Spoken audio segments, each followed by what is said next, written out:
Hi, everyone. Welcome to Back to the Office, 5 Tips to Unify Your Hybrid Workforce.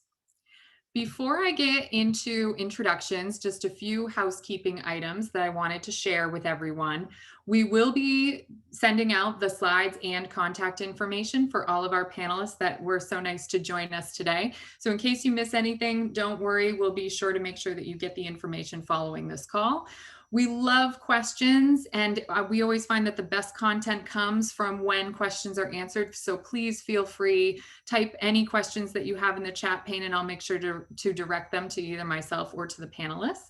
And as always, for more content like this and for communication and checking in with different folks who are really honed into the employee experience market, the industry, please follow us on social media. We are always sharing new things. We have lots of webinars like this going on, and we also do the Employee Experience Academy. So lots of really good information there on our social channels from Akumina, as well as Geodesic, and of course, Big Brothers, Big Sisters, who we'll introduce in just one second.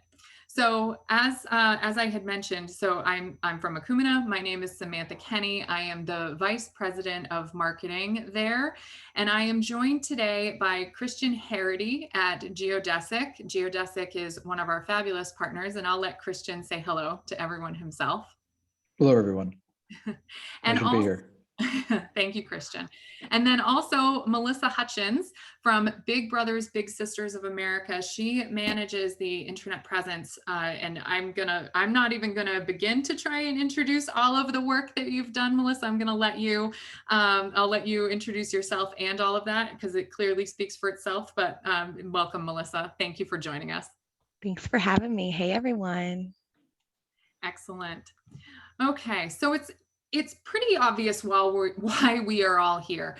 More workers are outside of the office than ever before, which has created its own set of challenges for businesses, which is why everyone here is looking for ways to unify that, to be able to ultimately create the same experience that we had before when everyone was in the office to when everyone is dispersed. And there's lots of things that we're finding are coming up as that are benefits and challenges to that. And it's really interesting to see. I always use this as kind of it is a joke, but having been in charge of digital transformation for my company previously, I think if COVID-19 had not happened, we would still be fighting the exact same battles that we were 3 years ago when it comes to being able to have some of the digital experiences. And actually, one of the things that I know I was working on in my last company was the adoption of Microsoft Teams. And this just gives you kind of a quick overview of how fast our digital transformation ultimately had to happen and how that impacted employee experience overall. And this graph that I found actually only went to 2020. So I went and found some more information from the team in terms of what it is now. And so Microsoft Team users alone are at 145 million on an active daily basis. I don't know, Christian, is this something that you're seeing a lot of your customers are starting to talk about, is how fast that has had to happen? Oh, absolutely. The crisis, of course, accelerated everything, but now you have the heightened interest and you have a complete change in the way we work. And so that brought the topic front and center, and it just increased exponentially. And we heard it in the news, and we heard how people are having to adopt very quickly. But more importantly, now they've all been experienced, or people who were forced into home office experienced what a digitalization, even forced, even unplanned, might be like. And that's just spawned more interest. Yes. And Melissa, you look surprised by this stat. Yes. I'm not necessarily surprised, but to see it in print, it definitely took my breath away. It absolutely did mine too. And there's a few more that I found that I had the team do some research on, just so that we could quantify this a little bit more. Obviously, with that kind of a spike, how many people are actually working from home, working remote, hybrid? How big is this change that we're really dealing with? And so the latest stats that we could find, approximately 41, so every 4 out of 10 employees is fully remote, which is, that to me, that blew me away. It's not surprising that 56.8 are hybrid in some, and that was as of 2020. I would guess that that number has only gone up based on some of the things that I'm reading about people going back to the office. And again, no surprise, the reason for this is that 40% of employees are saying that the flexible work schedule, the flexibility of work is really that reason. And personally, and I would love to get your thoughts on this as well, Melissa, and then I'll go to Christian, that we're all used to this now. We're used to being able to balance everything, and the quality of life in most cases, as long as you're setting good boundaries, which we've talked about previously, is better. So is this something that you're seeing with your teams or your clients as you're kind of working through things, that these stats resonate and it's the same kind of benefits that you're seeing? So I'll go to Melissa first. I would say, based on the folks that I work with, the answer would be yes for most folks. And then I have, colleagues or friends who are working from home, and they're like navigating really small spaces with multiple people in the household, all working from home together. And those are people who are incredibly extroverted and need that connection. Those are the people who are like, I don't want this flexibility. I need my office mates,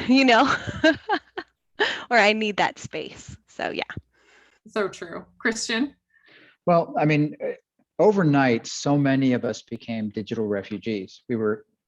Offices had to be closed. We were forced into a whole new working model. And so there was the natural panic and adjusting to that period, which strangely enough, looking at this, more than a year later, we started to get used to that scenario, and many adjusted and really thrived in that scenario, and some didn't. And so the discussions that now come up were less, do I want to go back to the office? But there are some people that need the office, as Melissa was pointing out, and there are those that are perfectly happy to live in this world that they've now created. This is a great office bubble. I want to work there. And the thing we're hearing now is that when they say hybrid model, but really it's about satisfying these new needs or the specifics of old needs, like being able to meet and to do creative work in person, but then being happy to withdraw back to a home office and be able to do your individual or quiet time work. And we're seeing a huge cultural shift just because that being forced as a refugee to getting used to that, and now trying to find out, well, I really miss the water cooler discussion. I really miss just meeting people and getting a little bit of the passive information that I just don't have when I'm working in that isolated environment of my home office. That's a perfect transition into this next piece, which is the needs of the workforce and what are those different elements. And we've had lots of conversations with others in the space, from our partners as well as other technology providers and analysts, and taken a look at what are those elements that ultimately need to come together in order to provide an excellent hybrid environment. And so I won't read these for you here. There's obviously 5 on the screen. One of the big ones that we're seeing that we're going to talk about in a minute is that employer to employee interaction is one of the hardest things that's kind of coming in right now. Obviously, the other one, as you just alluded to, is that culture piece. I think team communication is the one that got solved for very rapidly.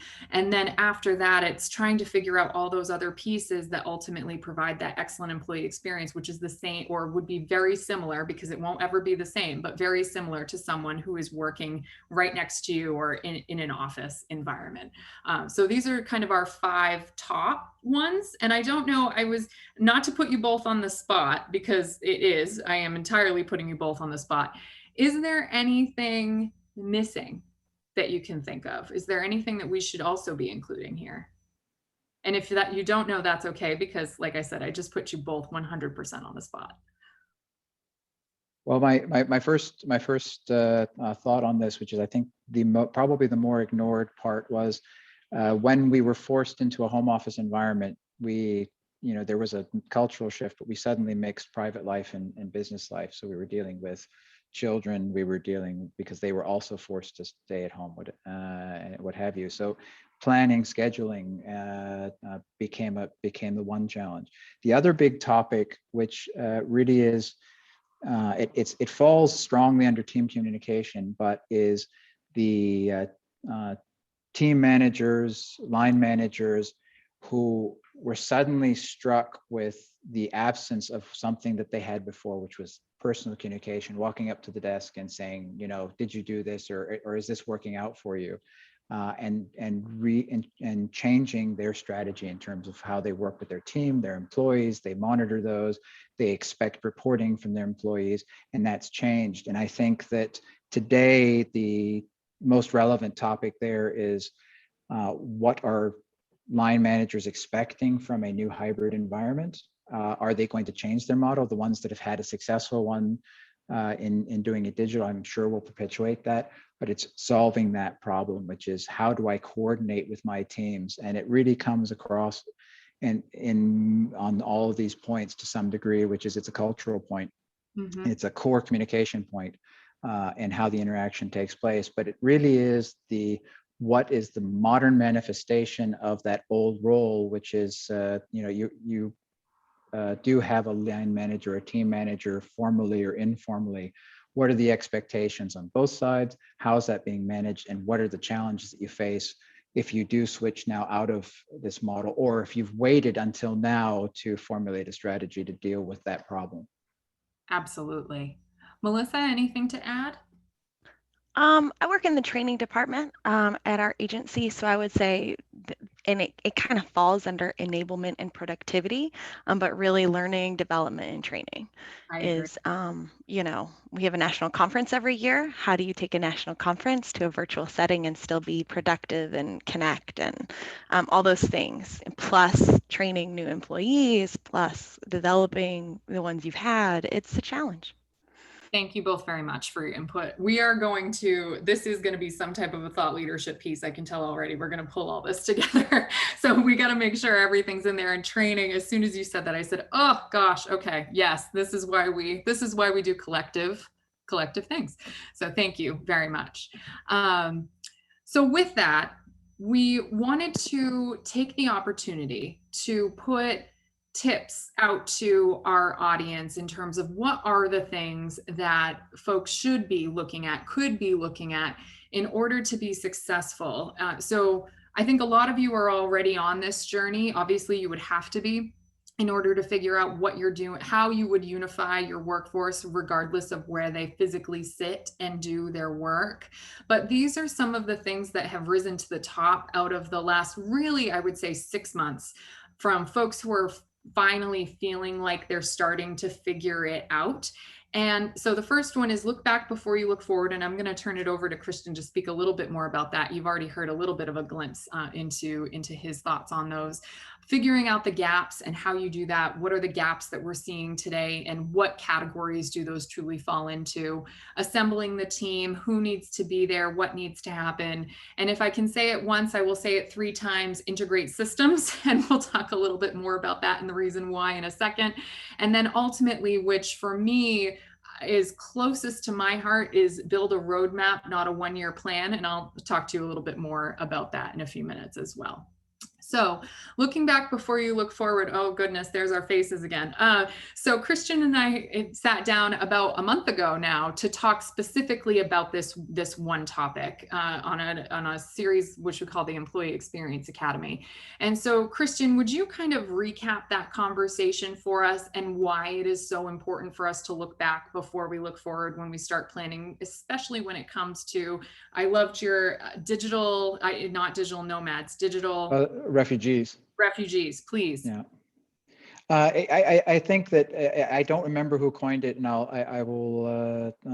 have to think back on where I heard that the first time. It's certainly not an original from mine, but that's really the sentiment that I think we all felt when the Corona crisis hit. We didn't really know what it was. We didn't know how long it was going to last.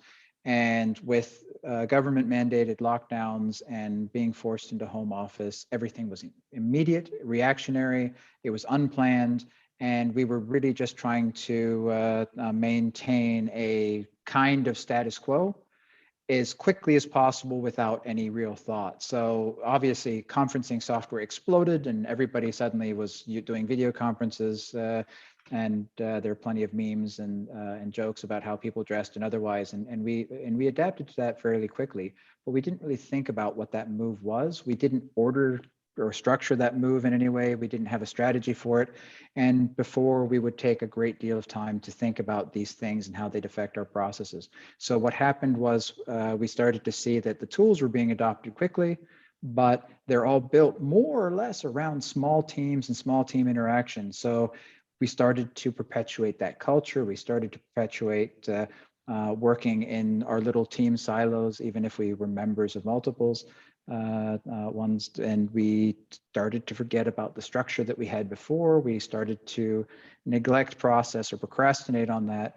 And with the impending coming back to the office, with the reconnection with many groups, because we've been disconnected for so long, that reconnecting with those, we're starting to discover how much housekeeping, how much clerical and administrative debt that we have, as well as how much that we decided, well, when we get back to the office, we'll sit down, have a meeting, and we'll get this all sorted out. And with digital, everything's so easy to move things around, and we're starting to see that that's not the case, and it's becoming more difficult to onboard people. We've created new cultures, or we've changed our culture quite a bit because we're working differently. We may have had new employees that have come on board in the middle of the crisis who have made quite an impact, and we've almost forgotten, since it's been almost a year, it seems like we've been working this way for ages, and it was always this way. And now we're seeing all that debt that we accrued and what we need to do to find structure again. How do we communicate? What's the new process? Is it legitimate? Do we have to go back to the old process? Right. Do we need to make a some sort of a reconciliation between old and new in terms of moving forward? Is now the right time? And these are a bit of those panic points, and particularly managers are feeling it more immediately because they feel accountable to their team managers who they didn't have to have quite as much oversight to, but now they're having to reconnect to. What do you do? How do you plan that? And how do you expect that to happen? And of course, the natural pressure, which is, well, we probably should have been doing this the whole time. And now when everyone expects it, which no one does, no one expects us to go back to perfect because we were already doing a great deal just to maintain company operations. But taking some time, stopping, and now catching up with that strategy and incorporating what we've learned.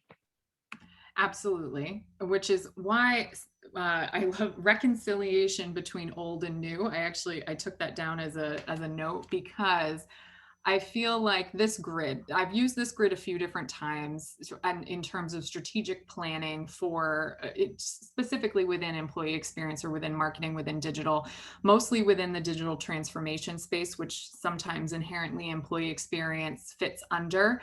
But in order to, again, looking back before you look forward, there are pieces that work now. There are pieces that worked before. And I love to look at it from the lens of what's working, what's not, what could really work, and what matters most. And I promise that by filling out this grid as a team, which we'll talk about stakeholders in just a minute, by filling out this grid as a team, you will ultimately create a solid backbone for what is going to become your roadmap. This allows you to identify priorities. This allows you to hear input from everyone on the team. And it ultimately is a nicer way of figuring out your strategy outside of that typical SWOT analysis. Really, I found that it is a less invasive way, and it really works very well to get team input. The other piece, so the second point is figuring out the gaps. And Christian alluded a little bit to this. For the most part, the employee to employee is working within those smaller teams, within those smaller areas, because we had to, in order to continue our business. We needed to be able to do that. And I think that if anything, digital over the last 12 to 18 months shown a light on how much we actually only work with a small segment of our team versus how much we rely on the rest of our team to build a culture, and what it's like to actually be within a business versus within your small team. One area that we particularly focus on at Akumina is really ensuring that the business to employee or employee to the business level of communication stays wide open. It's a really difficult thing for folks who are, for example, corporate communications or HR, who need to get out very important, relevant messages to individuals and be sure that they've seen them, to do so in an authentic way, in where they know that those messages have been seen. So that's a big part of what we're seeing. A lot of people are putting in the what's not working category within their 4-box grid, is the business to employee pieces are having those are really hard. And then I'm not even actually going to talk about this one because this is Melissa's everyday world. The business to club or business to franchisee. We have a lot of businesses that have franchises. We've got a lot of folks who are dealing with different regions. Melissa, can you talk a little bit about that in terms of the gaps and some of the things that you've experienced in your work? Well, we are a national organization that has over 200 agencies across the country. And so at a time where our local agencies were looking to the national office for leadership, that was definitely a time where it's like we had to step up, not just make decisions, or choose not to make decisions and just make communications or provide guidance, but not just make those decisions, but to communicate them down so that people didn't feel abandoned, essentially. Like, where's our national office in this crisis, right? So, so that was a gap that we had to fill in very quickly. So I don't know if that answered the question, but Yes, it absolutely did. And I know there are businesses who are still struggling with that. A few of them may actually be on this call right now, or at least they've got some of it figured out, but not all of it. And I know when in a few minutes, when we talk about your example of work, I'm hoping that we'll be able to answer some questions for some folks. But these are typically the 3 buckets of places where we can say this gap would typically fall into these things, and all of which have different solutions that are associated with them. I would recommend doing a box grid for each one of these 4 things or 3 things, just because that'll ultimately inform your overall strategy completely, as opposed to for just one of those things. Assembling your team. I think this is actually one of the most inherent pieces of information that we're going to share. Although the one thing that I would say is that power users are typically left out of a stakeholder team. That's what we see time and time again. And if there's any type of enablement with technology, IT is typically there, business leadership is there, corporate communications and HR are there, but the power users are typically that group that is left away from the table. If there is some type of a input that's given, it's typically through a survey.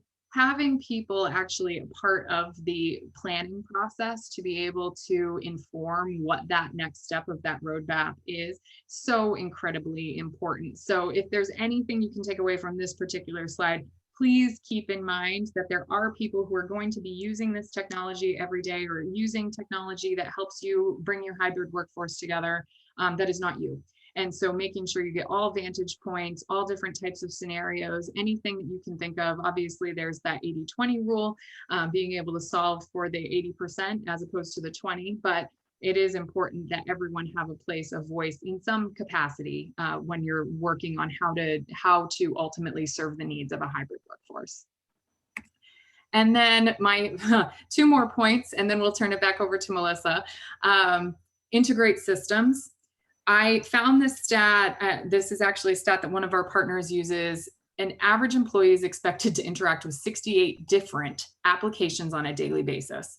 The first time I saw this blew me away, completely blew me away. I could not even believe it. And then I started paying attention and actually counting how many different applications I work with on a daily basis. Well, how many are assigned to my job, but then also how many I work with on a daily basis. Yes, that number does fluctuate.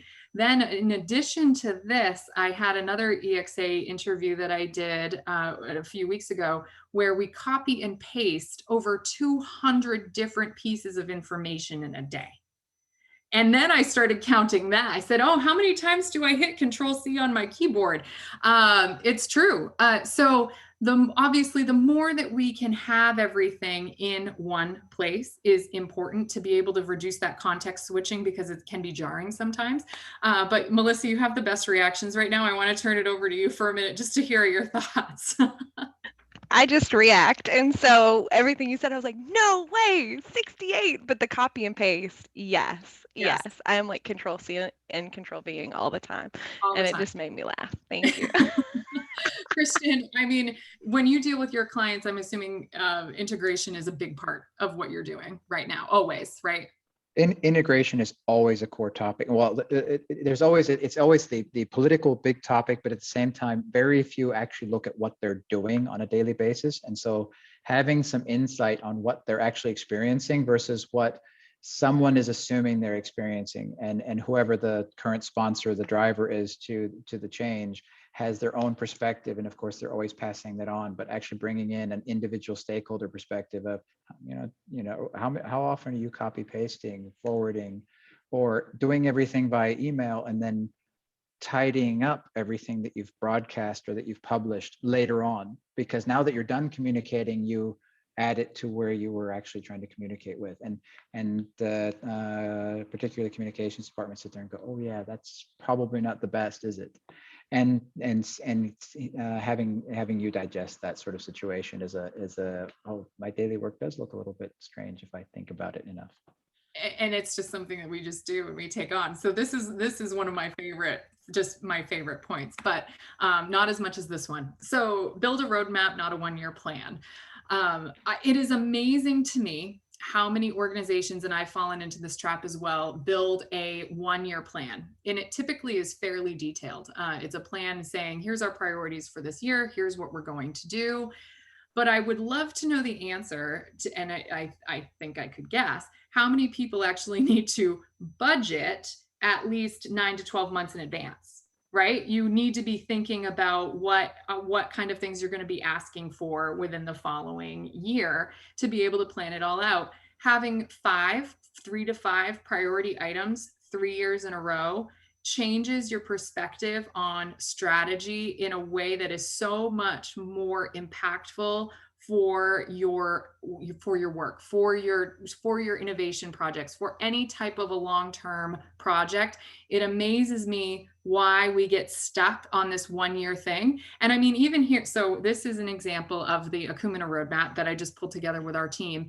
You'll notice 2023, we're not holding anything this is our crystal ball. This is what we believe is going to make the most impact. 2021, 2022, those things are definitely going to have an impact on 2023. I have no idea we could all be living on the moon in 2023 for all I know, which it would completely negate or actually make this even more important that we're all working remotely. So, that's all good, at least hybrid.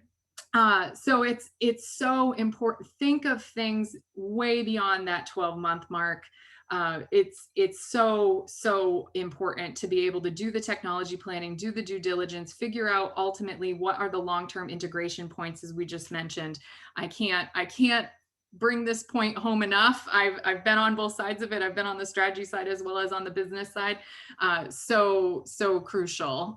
So Christian, I'm just going to stop talking. I'll turn it over to you because I know you have thoughts on this. Well, the funny thing is that this is really a very different philosophical approach, and it's the one that people should think about. If you make a 1 year plan, it's amazing how all the progress that you make in that 1 year becomes a failure when you don't meet your deadline. And the one of the biggest problems that particularly our clients, when we're discussing KPIs and what kind of a business goals are you trying to set up for any initiative that you're trying to do, particularly when it's digital workplace, which there's so many possibilities. What are your concrete goals? What do you want to measure? It's always a question of what are you trying to achieve? And you're going to have goals that you declared from the beginning that you're going to achieve. You may achieve them late, you may achieve them early. There are going to be changes to those goals, but they're still valid and there's still progress to be made there and there are failures to be learned from. The same thing goes for things that you might discover on the way, which you didn't plan in your 1 year plan. In a roadmap, you're going through things as a checklist. You actually have a path and you can adjust that, and the roadmap can be adjusted. It can be recommunicated. And so it's a huge philosophical shift, even though they're essentially the same thing. Both are plans. But the core thought is that I'm declaring something now and I'm thinking ahead, but I'm not committing myself to it. And I'm not committing myself to it as a whole. I'm committing to a journey. And that journey already suggests that something might happen on the way.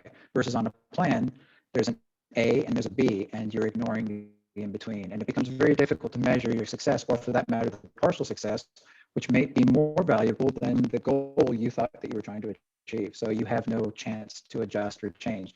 And imagine if you have a 1-year plan and suddenly a worldwide pandemic breaks out. Did you fail? Is the pandemic an excuse? And people are realizing that now, and they're seeing that just about the way you approach success factors, the way you approach measuring success is needs to be more dynamic, and it needs to be more flexible in terms of what you see as a date versus what you're actually doing in that time and what you want to achieve in a period. Absolutely. So with that, I'm going to turn it over to Melissa. Okay, well, let me share my screen.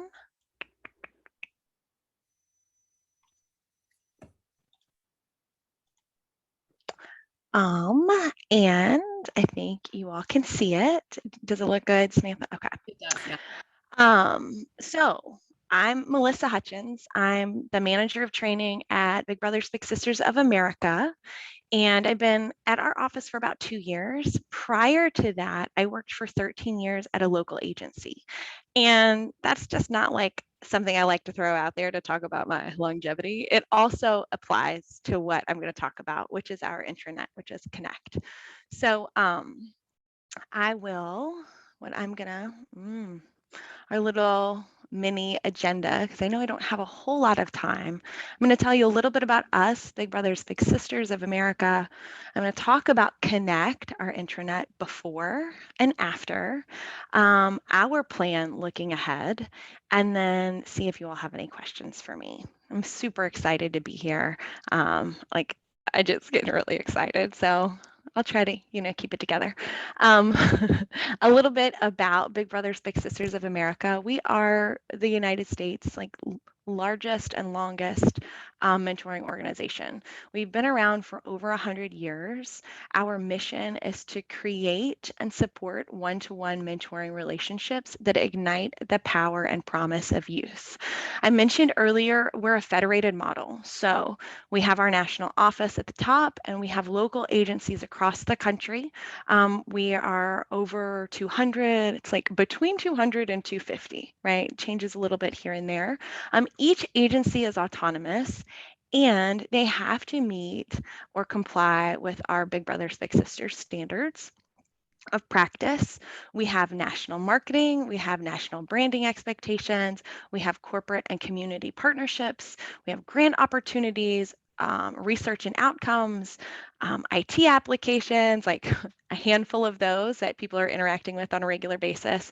We have training opportunities. So all of these things are coming down from the national office to over 200 agencies across the country. Needless to say, we have to be able to communicate all of these things effectively with the network. So we call them the network, and we call our little, franchises, as you would say, they're our agencies. And so through that, ways that we communicate are through our intranet Connect. We have a constant contact that goes out weekly called Network News. And we know what people think about e-blasts, right? Either you don't subscribe or you do, and they have a maybe 25% open rate. We do use Workplace by Facebook. We have an LMS that we call the Learning Exchange. We have a resource center, essentially a help desk, and we have direct communication. So every day I'm communicating directly with folks from the network multiple times a day, either email, phone, on Workplace, whatever it is. So we have all these different ways to communicate. And when we think about when I think about Connect, our intranet, I think of it as the Wikipedia for all things Big Brothers Big Sisters of America. So at my local agency, when I worked there, we would have a new grant come. I'd be like, oh, I've got to learn about that because I have to, get the data for that. And then I would go to Connect. I would search Connect for the content that I needed to learn and to know, and then I could take it back to my team. What happened was Connect became pretty outdated. which can happen. Like when you're not on top of updating, the Wikipedia can get a little old, a little stale, and that makes it not helpful, right? So we had outdated branding, which isn't the biggest thing, except when you are looking at it as an employee and you're like, ooh, like, is this even relevant anymore? So like everything was purple with our dancer logo that you can see on the slide. And in 2018, we made a switch to black and green, with the big bold B that you can see on my shirt.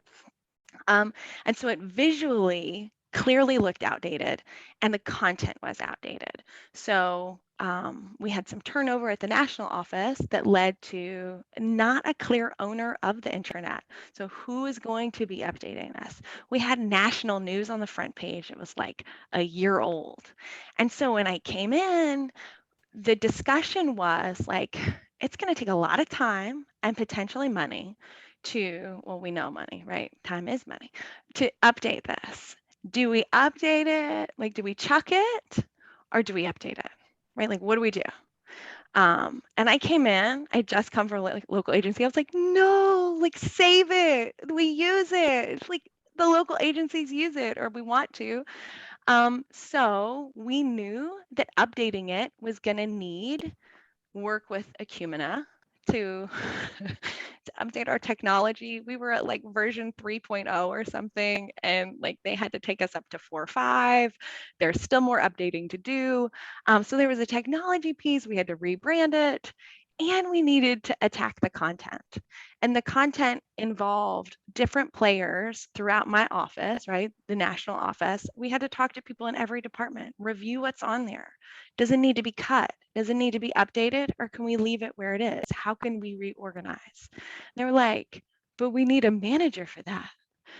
And we were like, Melissa will do it. I don't know what I did. I just loved it so much. Like I was so excited about the project. And it was quite the endeavor. So we made this decision in the fall of 2019. So that was prior to the pandemic.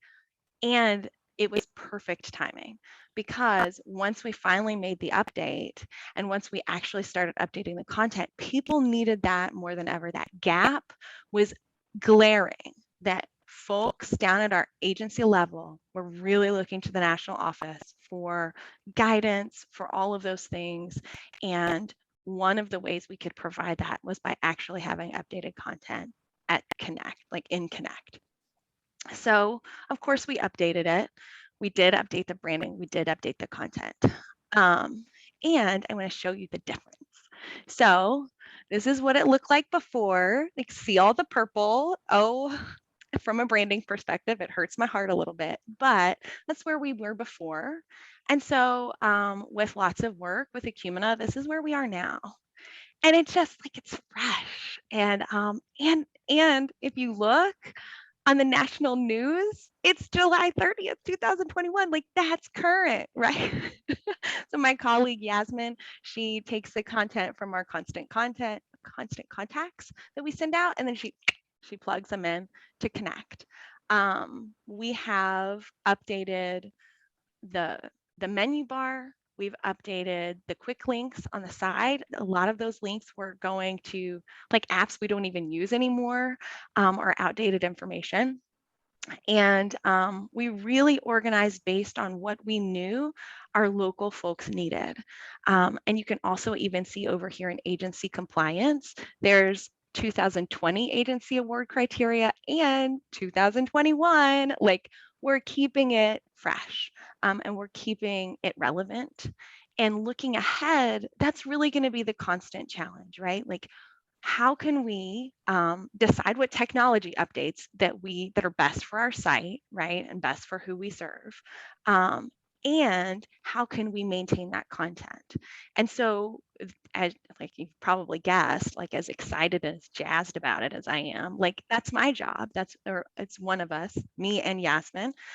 We're the ones who are updating it on a regular basis. And so people know, oh, we've added a grant. Let me contact Melissa to update the page. And so that communication is really clear within our office so that we can then make the changes that are needed. So our Wikipedia like stays current. And then the network knows if they see something on their end that's outdated or confusing, they're like, hey, Melissa, this isn't working correctly, or this is inaccurate, or they posted it on Workplace and I catch it and we can make those changes. So it's just an ongoing work in progress. And like we get the feedback, right? Like the other week I was on the phone with someone who was recently promoted. She's been with the network for years. She was recently promoted, and she said, actually not knowing that Connect is my baby. She's like, that Connect really helps me out. I'm so glad it's here. It's helping me in my new job. And I was like, oh, thanks. But that's my project. It was really exciting. So that's where we are with it. It's a labor of love. I absolutely get really jazzed about it and really excited about it. But that's where we are. So I hope that wasn't too long and informative enough. And I'm welcome to answer any questions that anybody has. Melissa, I love seeing before and afters of intranets, but I love even more your passion for this project. It is so nice, so refreshing. I love it. I just think it's fantastic. You can tell, I can feel it all the way here in New England. So very much. I will open it up to questions from the audience for either Melissa or Christian or myself. If there's anything that anyone would like to know, any questions about any of the content that we covered today. And while we're waiting for some of those to come in, I just want to say thank you so much to Melissa and Christian. You guys have been amazing just in working together to pull this webinar together, but then also the content that you share, the work that you're doing. It's just so amazing to be in your circle. And thank you for joining me today. I appreciate it very much. Thank you. Thank you. Pleasure. Absolutely. So Melissa, there is one question. I think you actually answered this. How many people are on your team to help you manage Connect? So I manage Connect in the national office, and then I have a colleague named Yasmin who also does it. So there's two of us. And I completely depend on every single department to report up, like not up to me, right? But to report that information to me so that I can make those edits. And then, so this is a follow-up question, I think, to that. And again, I think you answered this, but I'd love to get your thoughts on this too, Christian, is the governance structure that you have in place. So I think you did mention that, but can you just go through that? And then Christian, maybe talk about some of the governance structures that you typically see. So at Big Brothers Big Sisters of America, we call it like the national office, right? We're a federated model. We have national standards, national policies, like expectations, branding, and each agency is required to meet those standards of practice. And they also have autonomy in how they execute, how they interact with their local communities, how they interact with their local, corporations, all of that, as long as it meets those standards that we have. And if it doesn't, right, like we do audits, we check them out. If things aren't, on the up and up, then we can say you could change this to meet our standards, or you can step away from the Big Brothers Big Sisters model and change your name and do your own thing. So that's how it works. Very informal speak there. Makes sense though. Christian, in regards to the intranet for governance structure? Most don't think about it in terms of governance, but it's the manifestation of their culture, and it's very unique and very intimate to all organizations. It's how they're operating. Melissa was giving some great examples because there are expectations to be met. Where am I getting my information? How do I maintain my communication flows, and how do I inform my workforce? But what's really interesting is that there's particularly in a new initiative, if you're going to revamp your intranet, or you're going to change it, or if you're expanding the functionality and you're moving a little bit more in that digital workplace direction, is the question of, is now the time to update, make changes to the way our governance or our digital culture works? in terms of what's being presented, what elements are being presented, who's communicating with whom, who's creating and generating the content, and who's informing whom about what. Because now there are more options of information from the, even a company that has a traditional top-down approach embraces the idea of having local and regional communications teams being able to create content themselves, or being able to generate content, and having a certain ability to manage their own while mixing those with corporate. But the other major change which we're seeing now is, of course, the technology is now enabling this whole employee experience. And so we see this very different approach to the traditional intranet, which used to be the corporate intranet, and it used to be strictly a reflection or a mirror of the hierarchy of the organization, and more the employee experience, where the intranet page, driven by relevance, driven by targeting, is my personal employee experience, and I'm seeing only the content that might interest me, and it's already been reduced. And that's been the major change, since the intranet no longer reflects the organization as we have one page for everyone. It's now we have a page for everyone, and everyone has that personalized experience. And the interesting reaction then is when communications people hear, "Oh, the news got so much better." And really, the news hasn't changed. The quality of the news hasn't changed. It's just that you're seeing more news that you might be interested in reading versus a whole bunch of things you didn't really care about before. And that's that fundamental effect. And so that's moving in that direction of an employee experience model, regardless of what kind of a culture you might have. But you're now delivering that custom-made, curated experience for each individual, and they feel as if it's more relevant, even if they don't realize that it's been tailored to them, or that there's relevance at work. Absolutely. Two more quick questions, Melissa, for you. What was the timeline on your project? And I will say, obviously it's an ongoing timeline, but from when you decided that you were going to revamp the visuals to when it was launched. I love this question. I meant to mention that. So we planned, so beginning in late 2019, my personal goal, that the timeline I wrote out, was that the new, like, all content would be current by the summer of 2020. And then a pandemic happened. And like, people had other deadlines because I'm working with like all the other departments. They had other things going on. And so you think that we put like the final, like, official last touches on all updated content. Either it was like near the end of 2020 / beginning of 2021. So it was definitely, and I didn't do it all at once. So it was like I would tackle one department at a time. So it wasn't like everybody like woke up one day and everything was new. Like, it was a work in progress. But yeah, the final department added their content in the winter. That's a really good point. We could actually probably do another whole webinar just on rollout strategy, because you're actually the third or fourth person that I've spoken to recently that's like, oh yeah, here's how we did our rollout. And, oh, that's a great idea, actually. I might hit you up for that after. But the other one was, what is next on your roadmap? Ooh, that's a good question. With Connect, or like in life? I hope With the question is about Connect. I think they mean with Connect.